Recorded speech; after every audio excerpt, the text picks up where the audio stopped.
In this verse of the Quran of Surah Tawbah, chapter number 9, verse number 24, Allah is saying, قُلْ إِنْ كَانَ آبَاؤُكُمْ, whether it be for fathers. And you know the Quran respects the parents the highest after Allah subhanahu wa ta'ala.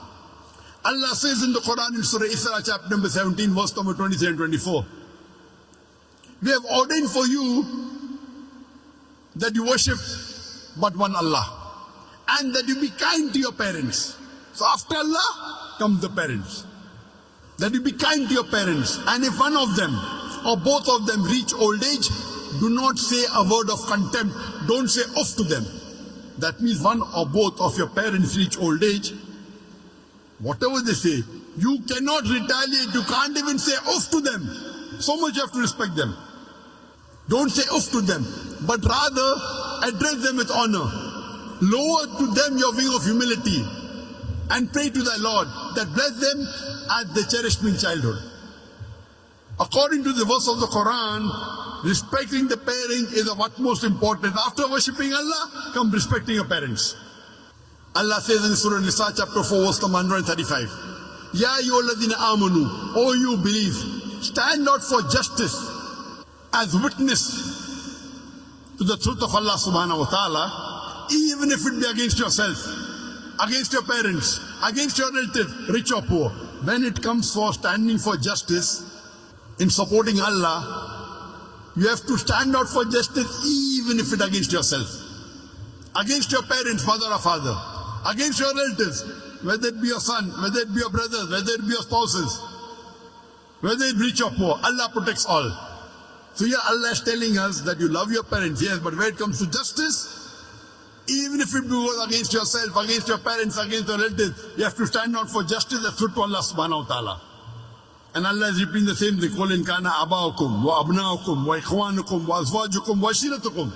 Say whether it be for your fathers, or for your sons, or for your brothers, or for your spouses, wives and husbands, or for your relatives. And Allah continues, وَأَمْوَالٌ اقْتَرَفْتُمُوهَا, and the wealth that they have amassed. Allah says in Surah Baqarah, chapter number 2, verse number 261, that the parable of those who spend their way in the way of Allah subhanahu wa ta'ala, the parable of those who spend in the way of Allah subhanahu wa ta'ala is like a grain of corn, and that corn becomes 7 years, each year bearing 100 corns. That means that one grain becomes 700 grains. Allah says, if you spend in the way of Allah, Allah will give you 700 times profit. In business terminology, 70,000% profit. If you spend in the way of Allah subhanahu wa ta'ala, Allah promises you 70,000% profit, 700 times profit. And Allah continues, Allah will give you much more. That means minimum profit Allah has guaranteed you if you spend in the way of Allah is 70,000%, 700 times profit. Allah continues, وَأَمْوَالٌ اقْتَرَفْتُمُوهَا وَتِجَارَةٌ تَخْشَوْنَ كَسَادَهَا وَمَسَاكِنُ تَرْضَوْنَهَا. The wealth you have amassed, the business in which you deal, the house in which you live.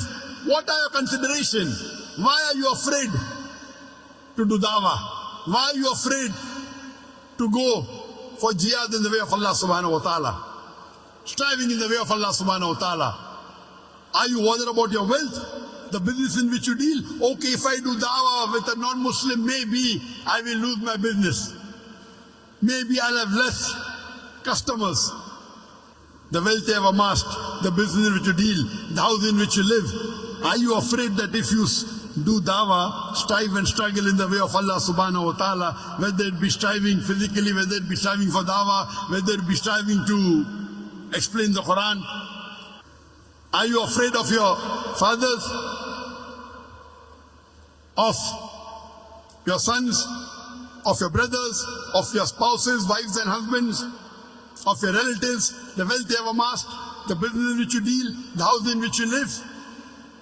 And Allah continues, أَحَبَّ إِلَيْكُم مِّنَ اللَّهِ وَرَسُولِهِ وَجِهَادٍ فِي سَبِيلِهِ. If you love all these 8 things more than Allah, more than His Rasul, and doing jihad in the way of Allah subhanahu wa ta'ala and striving in the way of Allah subhanahu wa ta'ala. Allah says, فَتَرَبَّصُوا, wait. When Allah says wait, what does He mean? He's giving you a warning. For example, in the school, there is a bully who bullies a junior student. And the junior student tells that big bully who is a senior student, wait till I get my elder brother. And his elder brother happens to be a big gangster. So when the junior student is telling the senior student, wait, he's actually giving him a warning, you buzz off. You get out, otherwise you'll be taught a lesson. When the junior student tells the senior student, wait, he's telling him, wait till I teach you a lesson. That means you better run off. So when Allah says, فَتَرَبَّصُوا, Allah is telling us Muslims, you better improve. فَتَرَبَّصُوا حَتَّى يَأْتِيَ اللَّهِ بِأَمْرِهِ, until Allah brings about His decision unto you. Wait, otherwise Allah will bring upon destruction unto you. وَاللَّهُ لَا يَهْدِي الْقَوْمَ الْفَاسِقِينَ, and Allah guides not the fasik people, the perverted transgressors, the rebellious people. So Allah is giving a warning in verse number 24, Surah Tawbah, to all the Muslims that you should love Allah and His Messenger and doing jihad in the way of Allah subhanahu wa ta'ala more than anything else.